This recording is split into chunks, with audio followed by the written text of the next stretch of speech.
Welcome to this last lesson on efficient and effective learning. So now you want to start, but you don't know how. And taking action is one of the most difficult things that we can do when it comes to studying.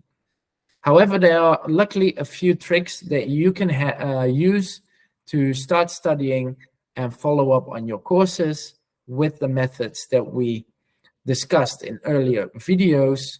And we'll start off by some great starters. The power of 10 means that you can start doing something for 10 minutes and you can stop after 10 minutes. On a later moment, you will have less reluctance to start and finish the subject. This works for several tasks: studying, cleaning your room, writing an essay, you name it. Next is the power of 1. No, you cannot stop after 1 minute, but you can stop after finishing one task. For example, I want to finish one mathematical question or equation. Then finish is finished. You can stop after you have finished a certain task. This can also mean I want to stop writing on this assignment after I finish the introduction. Next is the 5-second rule. You simply count down from 5 to 0, 5, 4, 3, 2, 1, 0, and you start moving. By not giving your conscious mind time to overthink what you're going to do, you get into the habit of taking actions without overthinking too much. So what would this look like? You sit on the couch, you count down 5, 4, 3, 2, 1, you stand up, you grab your book, your pen and paper, and then you can almost not stop anymore. This also is true for the 2-minute rule, and you can apply the 2-minute rule in 2 different ways. The first one is when something takes less than 2 minutes to complete, you want to do it right away. Because otherwise, all these small tasks are going to pile up and you'll have a lot of things to do. The other way to use the 2-minute rule is, for example, grabbing your book and grabbing your notebook.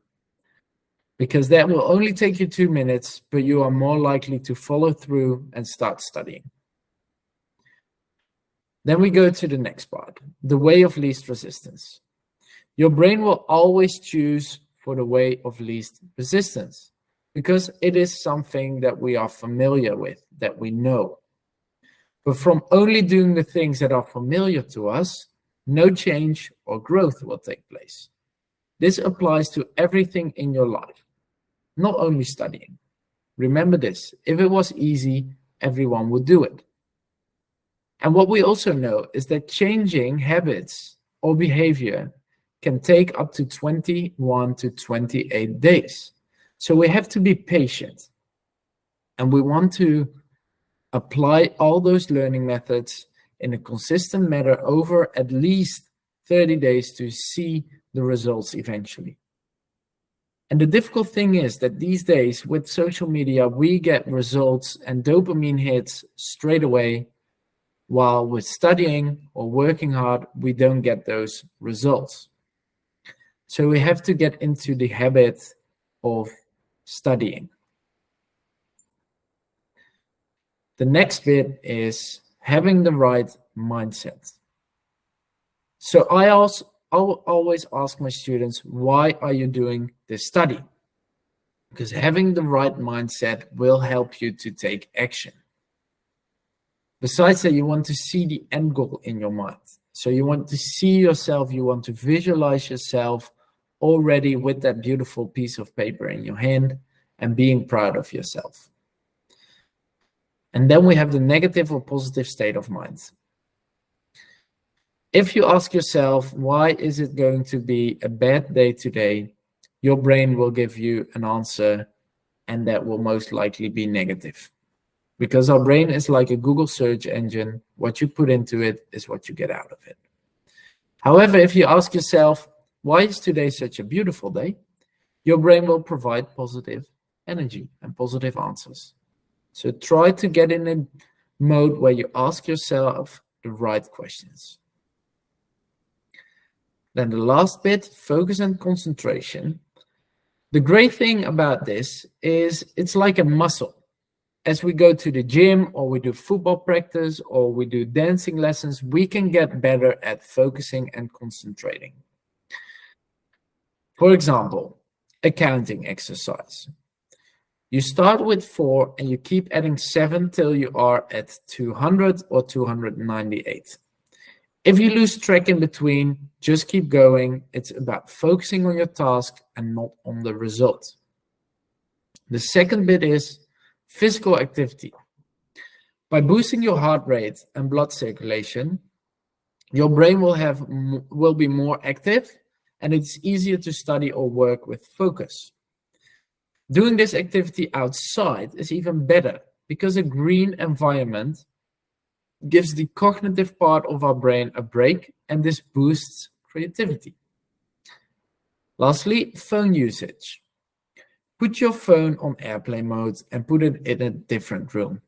Don't get distracted by it.